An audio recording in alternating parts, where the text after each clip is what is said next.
नमस्कार दोस्तों, कहानी क्राइम चैनल पर आपका स्वागत है। दोस्तों, आज की हमारी जो क्राइम की कहानी है वो है कानपुर उत्तर प्रदेश से। तो चलिए दोस्तों, शुरू करते हैं क्राइम की इस सच्ची कहानी को। 26 दिसंबर 2021 की सुबह के करीब 6 बज रहे थे जब कानपुर के नौबस्ता थाना क्षेत्र में राजीव नगर की एक कॉलोनी के एक घर में दूसरी मंजिल पर रहने वाले हैदर के घर से बच्चों के रोने की आवाज़ें तेज हो गई। हालांकि हैदर के घर से बच्चों की रोने की आवाज़ें बहुत पहले से आ रही थी, लेकिन ठंड के दिनों में इतनी सुबह सुबह वो बिस्तर से उठना नहीं चाहता था। वैसे भी हैदर के घर के झगड़ों में मकान का कोई भी दूसरा पड़ोसी पड़ने को तैयार नहीं था। उनके घर पर लगभग रोजाना झगड़ा होना, मारपीट और बच्चों के चीखने चिल्लाने व रोने पीटने की आवाज़ें आम बात सी हो गई थी। कुछ ही देर में बच्चों के रोने की आवाज़ें इतनी तेज हो गई कि अब लोगों की आंखों की नींद टूटने लगी थी। मकान की पहली मंजिल पर रहने वाला मकान मालिक तो उनके आपसी झगड़ों से इतना परेशान हो गया था कि उसने तय कर लिया कि वो हैदर को घर खाली करने को कह देगा। मकान मालिक गुस्से और तैश में अपने बिस्तर से निकला। अपने कमरे से निकलते हुए उसने अपने पैरों में चप्पल डाली और तेजी से भागता हुआ सीढ़ियाँ चढ़कर दूसरी मंजिल पर हैदर के कमरे का दरवाजा खटखटाते हुए बोला, हैदर जल्दी बाहर निकल। तुम लोगों का हर दिन का ये ड्रामा अब मैं नहीं सह सकता। जल्दी निकल, तेरा इलाज तो मैं आज करता हूँ। कुछ ही देर में दरवाजा खुला।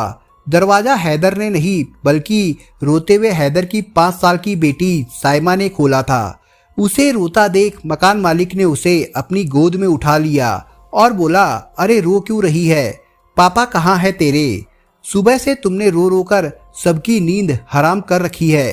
साइमा को गोद में उठाते हुए मकान मालिक ने कमरे के दरवाजे का दूसरा पल्ला खोला और अंदर का नज़ारा देख उसकी आंखें खुली की खुली रह गई।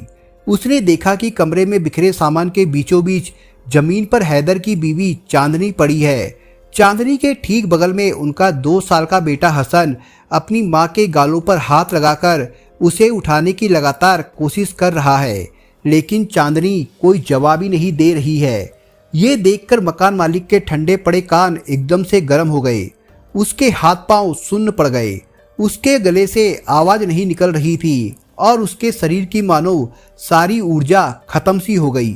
बड़ी हिम्मत जुटाकर मकान मालिक अपनी गोद में साइमा को लेकर कमरे में दाखिल हुआ और बिखरे सामान को अपने पैरों से हटाकर कदमों को आगे बढ़ाया।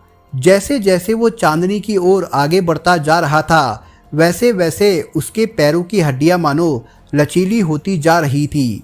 उसने चांदनी को देखने के बाद मन ही मन ये अंदाजा लगा लिया था कि उसे क्या हुआ होगा, लेकिन वो इस बात को मानने के लिए तैयार नहीं था। जब वो जमीन पर पड़ी चांदनी के एकदम नज़दीक पहुंचा तो वो झुका और साइमा को अपनी गोद से उतारा। बिना कुछ कहे दोनों हाथों का इस्तेमाल कर उसने चांदनी की कलाई उठाई और अपने दूसरे हाथ से उसकी नब्ज टटोलने लगा। नब्ज मिलने पर उसने उसे दबाया और उसकी धड़कन महसूस करने की कोशिश की। इस बीच कमरे में दोनों बच्चों की सुगबुगाहट और रोने का शोर पूरा था, लेकिन उसे मानो कुछ भी सुनाई नहीं दे रहा था। करीब 2 मिनट तक चांदनी के हाथों की नब्ज टटोलने के बाद उसे महसूस हुआ कि चांदनी की धड़कनें थम चुकी है, लेकिन उसने हार नहीं मानी। उसने अपने कानों को चांदनी की नाक के पास ले जाकर चेक किया कि चांदनी की सांसें चल रही है या फिर नहीं। मकान मालिक ये मंजर देखकर इतना डर गया कि उसने फिर से एक बार चांदनी की नब्ज दबाई, लेकिन उसे असफलता ही हाथ लगी। जब उसके मन ने यह मान लिया कि चांदनी मर चुकी है तो डरे सहमे मकान मालिक ने कमरे में मौजूद 2 साल के हसन को अपनी गोद में उठाया और साइमा का हाथ पकड़कर उन्हें कमरे से बाहर लेकर निकला और मकान में जोर से शोर मचाया। देखते ही देखते हैदर के कमरे के सामने मकान में रहने वाले सभी किराएदारों का झुंड लग गया। मकान में खड़े रहने की इतनी जगह नहीं थी तो लोगों की मकान के बाहर गली में भी भीड़ जुटने लगी। इस बीच मकान मालिक ने फ़ोन कर स्थानीय पुलिस को इस घटना की सूचना दे दी और सभी पुलिस के आने का इंतजार करने लगे। हर कोई जिसको ये बात पता लगती कि फला घर में फला महिला की मौत हो गई है, वो मकान के आगे खड़ा हो जाता और मामले में होने वाली हलचल को देखने में व्यस्त हो जाता। हैदर के मकान के आगे जुटी भीड़ की खुशबुसाहट से इलाके में धीमा शोर सा फैल गया। थाना वहां से बहुत दूर नहीं था। कुछ देर के बाद ही स्थानीय पुलिस सूचना मिलते ही वहां पहुंच गई तो मकान के आगे जुटी भीड़ ने पुलिस वालों के लिए रास्ता बनाया। नौबस्ता थाना प्रभारी अमित कुमार भड़ाना के नेतृत्व में पुलिसकर्मी मकान में उस कमरे में गए जहां पर हत्या को अंजाम दिया गया। कमरे में चांदनी का शव जमीन पर पड़ा था और घर का हर सामान अपनी जगह पर नहीं था। कमरे का माहौल इतना अस्त व्यस्त था कि घटनास्थल को सही से समझने में पुलिसकर्मियों को काफी समय लग गया। पुलिस की टीम ने देखा कि कमरे में ऊपर टंगे हुए पंखे की पंखुड़ियां नीचे की ओर मुड़ी हुई थी। शव के पास ही चांदनी का दुपट्टा भी मौजूद था। ये देख कोई भी यह अंदाजा लगा सकता था कि हत्या को अंजाम पीड़िता को फांसी पर लटकाकर दिया गया था। देरी न करते हुए मौके पर पहुंची पुलिस टीम ने चांदनी के शव को पास के सरकारी अस्पताल में पोस्टमार्टम के लिए भिजवा दिया। इसके साथ ही घटनास्थल से पुलिस टीम ने फॉरेंसिक टीम का सहयोग लेकर सभी जरूरी सबूतों को इकट्ठा कर लिया। ये सब करने के बाद अब बारी थी पूछताछ की। थाना प्रभारी ने अपनी टीम की सहायता लेकर मामले को समझने के लिए मकान मालिक समेत सभी किराएदारों से हैदर और चांदनी के बारे में पूछताछ की। इसके साथ ही पुलिस ने चांदनी के रिश्तेदार जिसमें उसका भाई अब्दुल माजिद जो कानपुर के बाबूपुरवा में रहता था उसको भी घटना की सूचना दी और जल्दी से जल्दी राजीव नगर अपनी बहन के घर पर आने को कहा। पूछताछ के दौरान मकान मालिक और मकान में रहने वाले सभी किराएदारों ने पुलिस को बताया कि हैदर और चांदनी के बीच लगभग हर दिन झगड़े होते रहते थे। हैदर पेशे से पेंटर था और कोविड की वजह से उसके काम पर काफ़ी असर पड़ा था। इन दिनों उसका काम थोड़ा बहुत बढ़ा था जिसके बाद ही वो मकान मालिक को किराए के पैसे दे पाया था। जब पुलिस ने उनके बीच झगड़ों की वजह पूछी तो पता चला कि हैदर हर रात को दारू पीकर घर आता था और वो घर के खर्चों के लिए चांदनी को पैसे भी नहीं देता था। इसलिए चांदनी घर के खर्चों के लिए घर पर ही पतंग बनाने का काम किया करती थी और उसी से ही बच्चों की ज़रूरतें पूरी किया करती थी। हर किसी से पूछताछ करने के बाद पुलिस ने चांदनी और हैदर के बच्चों का रुख किया। हालांकि बच्चे उस समय भी लगातार रो ही रहे थे। पुलिस की टीम ने उन्हें खिलौने और खाने के लिए चॉकलेट खरीद कर दिए तो बच्चे कुछ पल के लिए शांत हुए। इसी दौरान थाना प्रभारी ने चांदनी की बेटी साइमा से इस घटना के बारे में पूछा। साइमा धीमी आवाज में बोली, पापा ने मम्मी के गले में दुपट्टा डाला और खींचकर पकड़ा। मम्मी जवाब नहीं दे रही थी। ये सुनकर थाना प्रभारी चौकन्ने हो गए और साइमा से इस बारे में थोड़ा और खुलकर बताने के लिए कहा। साइमा थाना प्रभारी को कुछ भी बताने से काफ़ी डर रही थी। थाना प्रभारी उस छोटी बच्ची के डर को साफ महसूस कर रहे थे, इसलिए उन्होंने साइमा के डर को दूर करने के लिए उसे अपने भरोसे में लेकर थोड़ी दूर आए। वो साइमा से बोले, बेटा डरने की ज़रूरत नहीं है, हम हैं ना यहाँ पर। जो कुछ हुआ उसे बिना डरे बताओ, तुम्हें कोई कुछ नहीं कहेगा। रोती हुई साइमा को थाना प्रभारी की बात सुनकर थोड़ा अच्छा महसूस हुआ तो उसने जवाब दिया, पापा ने बोला कि अगर किसी को इस बारे में बताया तो वे हमें भी मम्मी की तरह मार देंगे। ये सुनकर थाना प्रभारी के कान खड़े हो गए। उन्होंने साइमा को फिर से भरोसा दिलाया कि उसे कुछ नहीं होगा। अगर वे सब कुछ सच सच बता देगी तो वो उसकी मम्मी के कातिल को सजा दिला पाएंगे। साइमा को थाना प्रभारी की बातों पर भरोसा हो गया तो उसने कहा, पापा की मम्मी से कल रात को भी लड़ाई हुई थी। पापा दारू पीकर आए थे और मम्मी को पैसे देने के लिए बोल रहे थे। कल रात को भी पापा ने मम्मी को मारा था, उसके हाथ पर चोट आई थी कल रात को। आज सुबह भी उनके बीच में झगड़ा हो रहा था। पापा काम के लिए सुबह निकलने वाले थे और मम्मी से पैसे मांग रहे थे। मम्मी ने पैसे नहीं दिए तो पापा ने गुस्से में मम्मी के गले में उनका दुपट्टा डाला और कस दिया। उसके बाद मम्मी कुछ नहीं बोली। जब पापा ने मम्मी के गले में उनका दुपट्टा डाला था तो मैं और मेरा छोटा भाई पापा के सामने हाथ जोड़कर रो रहे थे कि मम्मी को छोड़ दो, लेकिन पापा ने तब तक मम्मी को नहीं छोड़ा जब तक मम्मी ने बोलना बंद नहीं किया। ऐसा करने के बाद पापा ने मेरा गला पकड़ लिया और जोर से दबा दिया था और मुझसे बोले कि अगर मैंने किसी को इस बारे में बताया तो वो मुझे भी मम्मी की तरह चुप करा देंगे। अंकल मुझे डर लग रहा है। क्या पापा सही में मुझे मम्मी की तरह चुप करवा देंगे? ये सुनकर थाना प्रभारी की आंखें खुली की खुली रह गई। 5 साल की बच्ची ने पूरा किस्सा पुलिस को बता दिया था, लेकिन थाना प्रभारी के मन में अभी भी एक अहम सवाल बना हुआ था कि हैदर ने चांदनी की हत्या क्या सिर्फ पैसों की वजह से की होगी। इस सवाल का जवाब उन्हें चांदनी के भाई अब्दुल माजिद से मिला, जो साइमा से पूछताछ के दौरान ही अपने कुछ और करीबी रिश्तेदारों के साथ राजीव नगर पहुंचा था। अब्दुल माजिद ने थाना प्रभारी को बताया कि हैदर और चांदनी की शादी 8 साल पहले कानपुर में ही हुई थी। उस समय हैदर पेंटिंग का काम किया करता था और ठीक ठाक कमाता था, लेकिन जब से कोविड की शुरुआत हुई और सबके काम धंधे ठप पड़ गए तो वो भी घर पर बैठ गया। लेकिन लॉकडाउन के उन दिनों में भी वो घर से निकलता था और आसपास के लफंगों के संग 2 पैसे कमाने के मकसद से जुआ खेलने लगा था। लेकिन जुए में वो पैसे कमाने की जगह पैसे गंवाने लगा और धीरे धीरे उसने अपनी पूरी जमा पूंजी जुए में गंवा दी। इन सब के लिए चांदनी उसे बहुत टोका करती थी और जुआ खेलने को लेकर उससे झगड़े करती थी, लेकिन वो नहीं माना। हार मानकर चांदनी ने घर खर्च चलाने के लिए पतंग बनानी शुरू कर दी। चांदनी दिन भर घर के काम, बच्चों की देखरेख और पतंग बनाने में व्यस्त रहने लगी और उनके आपस के झगड़े भी कम होने लगे।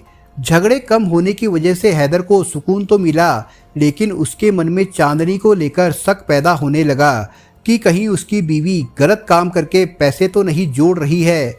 जैसे जैसे दिन बीतते जाते हैदर के मन का शक भी बढ़ता ही जाता। कुछ समय के बाद जब देश में कोविड से हालात सामान्य हुए और हैदर का पेंटिंग का काम फिर से चालू हुआ तो हैदर भी पूरा दिन घर से बाहर काम में लगाने लगा। हैदर ने शराब पीने की लत भी तभी से ही लगाई थी। धीरे धीरे उनके बीच फिर से पहले की तरह ही झगड़े होने शुरू हो चुके थे, लेकिन अब झगड़ा पैसों को लेकर नहीं बल्कि चांदनी के चरित्र को लेकर हुआ करता था। दरअसल हैदर को चांदनी पर इस बात का शक था कि चांदनी जिस दुकानदार के लिए पतंग बनाने का काम करती है शायद उसी के साथ ही उसके अवैध संबंध है। इस बात पर उनके बीच आए दिन झगड़ा होने लगा। इसी दौरान हैदर ने अपने शक्की दिमाग में चांदनी के लिए ना जाने क्या क्या ख्याल पैदा कर लिए और झगड़े मारपीट में बदल गए। चांदनी बच्चों की चिंता कर हैदर की मारपीट को सहन कर लिया करती और अपना काम जारी रखती थी, लेकिन 25 दिसंबर 2021 की रात को उनके बीच फिर से झगड़ा हुआ और अगली सुबह हैदर ने चांदनी को जान से मार दिया। इस पूरी घटना के बाद पुलिस ने फरार आरोपी हैदर के खिलाफ हत्या की धाराओं में मामला दर्ज कर लिया है। इसके बाद पुलिस ने मुखबिरों की सूचना पर हैदर को गिरफ्तार कर लिया और उससे पूछताछ करने के बाद उसे अदालत में पेश किया, जहां से उसे जेल भेज दिया गया था। दोस्तों, आज की जो दूसरी क्राइम की कहानी है वो है प्रयागराज उत्तर प्रदेश से। गांव में वैसे भी रात जल्दी हो जाती है और जब दिसंबर की सर्द रात हो तो गांव की गलियों में सन्नाटा पसरना आम बात है। उत्तर प्रदेश के प्रयागराज के कोंदियारा ब्लॉक के बड़गोहना गांव में भी ऐसा ही कुछ माहौल था। ज्यादातर घरों की बत्तियां बंद थी और लोग बिस्तरों में दुबक कर ठंड से मुकाबला कर रहे थे, लेकिन सर्द हवा से साए साए करती गांव की एक गली में एक लड़की मोबाइल फोन से किसी से हंस हंस कर बातें कर रही थी। वो इस बात से बेखबर थी कि उसको किसी ने देख लिया है। उस लड़की की बातचीत का अंदाज बता रहा था कि दूसरी तरफ वाला शख्स उसका प्रेमी ही हो सकता है। माँ बाप की गैर मौजूदगी में उस लड़की के सिर पर इश्क का भूत सवार था। उसकी उम्र 18 साल जरूर थी, लेकिन मोबाइल फोन पर मुहैया इंटरनेट से उसने सेक्स की काफ़ी जानकारी हासिल कर ली थी। इसलिए उसने सर्द रात में अपने सूने घर में प्रेमी को आने का न्योता दे दिया। 19 साल का प्रेमी शिव शंकर उर्फ छोटे तो ऐसे मौके की तलाश में ही था। उस लड़की मीना का फोन आते ही वो झटपट मोटरसाइकिल से उसके घर पहुंच गया।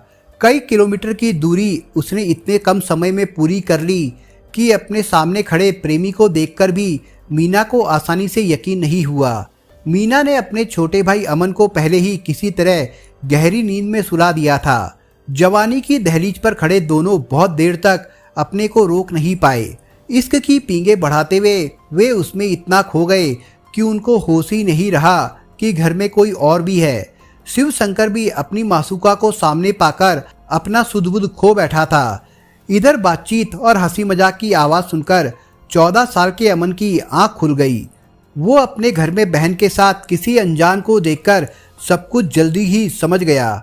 उम्र में छोटा होने के बाद भी भाई को बहन की ये हरकत नागवार लगी और वो बहन का विरोध करने लगा। डांट फटकार के बाद भी वो चुप नहीं हुआ और आंखों देखी सारी बात पिता को बताने के लिए कहने लगा। छोटे भाई की इस धमकी के बाद उसकी बड़ी बहन डर गई, लेकिन उसे अपने प्यार में बाधा बन रहे भाई की ये बातें अच्छी नहीं लगी। इसके बाद उसने जो किया वो जानकर लोगों के रोंगटे खड़े हो गए।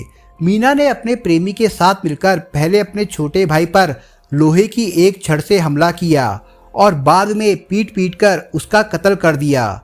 मीना के घर वालों को समझ नहीं आ रहा था कि आखिरकार ऐसा क्यों हो गया और किसने मासूम लड़के को जान से मार दिया। इस वारदात की खबर मिलते ही पुलिस मौके पर पहुंची और शव को पोस्टमार्टम के लिए भेज दिया। इसके बाद पुलिस ने मामले की जांच शुरू कर दी।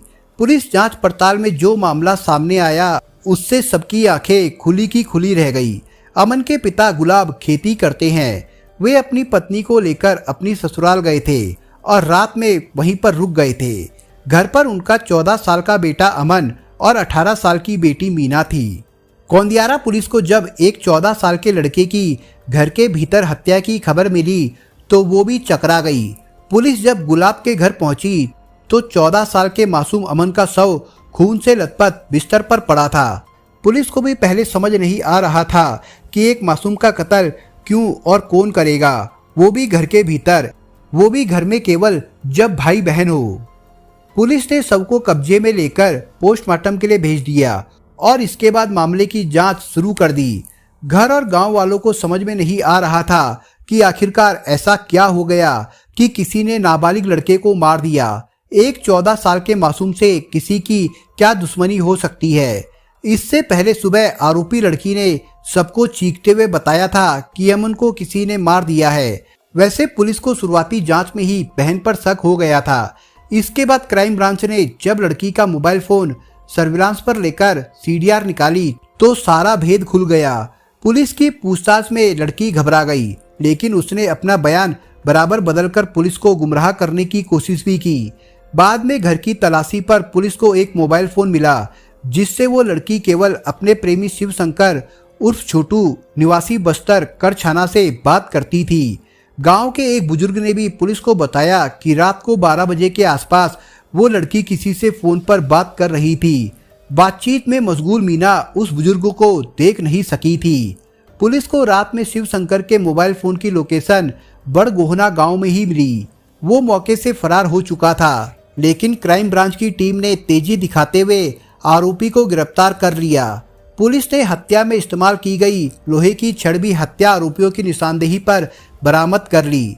जिस प्यार को पाने के लिए एक भाई ने अपने छोटे भाई की बलि दे दी, उसी प्रेमी के साथ अब वो जेल में अपने गुनाहों की सजा पाने के लिए भेज दी गई है।